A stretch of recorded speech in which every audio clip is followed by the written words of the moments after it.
इस वीडियो में हम बात करने वाले हैं भारतीय विभाग की मुख्य बातों के ऊपर। तो चलिए शुरू करते हैं। भारत की मुख्य भूमि की उत्तर से दक्षिण तक की लंबाई 3214 किलोमीटर है और पूर्व से पश्चिम तक की अधिकतम चौड़ाई 2933 किलोमीटर है। विस्तृत जानकारी लेते हैं। भारत की सबसे पूर्वी बिंदु किबीथू अरुणाचल प्रदेश है और सबसे पश्चिमी बिंदु गुहार मोती गुजरात है। सबसे पूर्वी बिंदु किबीथू अरुणाचल प्रदेश के औजाव जिले में स्थित है, जहां से लोहित नदी भारत में प्रवेश करती है। सबसे पश्चिमी बिंदु गुहार मोती गुजरात के कच्छ जिले में स्थित है, जो सर क्रीक के पास है। उत्तर से दक्षिण भारत की मुख्य भूमि का सबसे उत्तरी बिंदु इंदिरा कॉल लद्दाख में है और सबसे दक्षिणी बिंदु कन्याकुमारी है,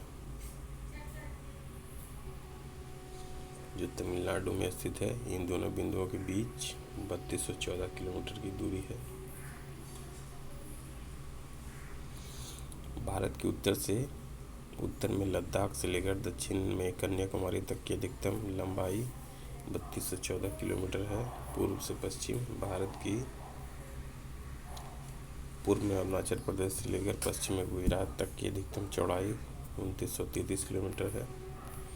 तट रेखा के बारे में बात कर लेते हैं। भारत की मुख्य भूमि की तट रेखा की लंबाई 7516.6 किलोमीटर थी, जिसमें द्वीप समूह भी शामिल थे, लेकिन 11,098.8 किलोमीटर की लंबाई उन्नत मैपिंग तकनीक के उपयोग के बाद आधिकारिक तौर पर निर्धारित की गई है।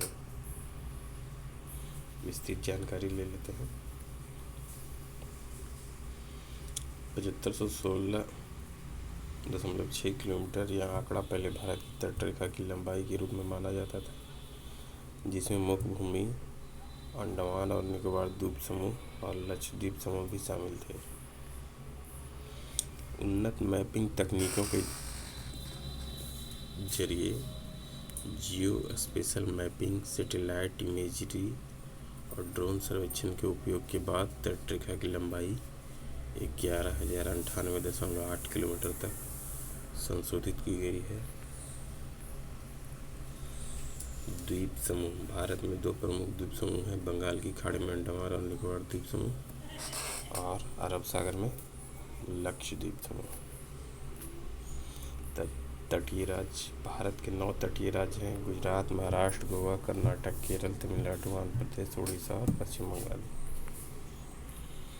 केंद्र शासित प्रदेश 2 केंद्र शासित प्रदेश भी तटीय सीमा साझा करते हैं: दमन और दीव, जो कि अब दादर और नगर हवेली एंड दमन और दीव हो चुका है, और पुडुचेरी। अंतर्राष्ट्रीय सीमा भारत की जमीनी सीमाओं की लंबाई लगभग 15,200 किलोमीटर है। तो ये थी आज की मुख्य बातें। Thank you for watching.